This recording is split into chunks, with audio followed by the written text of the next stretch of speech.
օրինակ երեք տեսա Ալեն Սիմոնյանի պատասխանները, բովանդակությունը, երբ թարգմանում ես հայերեն,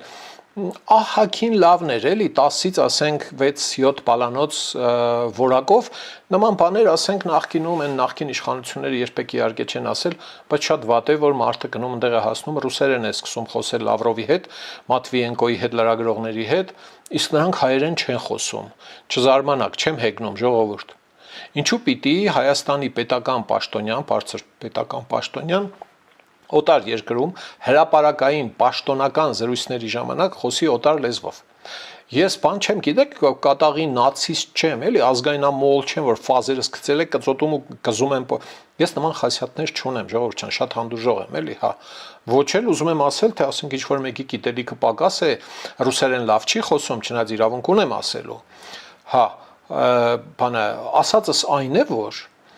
դա այն միջոցը չէ, որ ոնց որ թե Լավրովին սեռական բնույթի հայոյանք տա, Սիմոնյանը եթե հայերեն հանկարծ խոսի։ Կարող է պարոն Սիմոնյանն է այդպես մտածում, որ հայերեն խոսի կարող են տեղ կնեղանան իրենից, էլի։ Կամ պարոն Փաշինյանը չի պիտի պարտադիր ռուսերեն խոսի, պաշտոնական զրույցների մասին է խոսքը։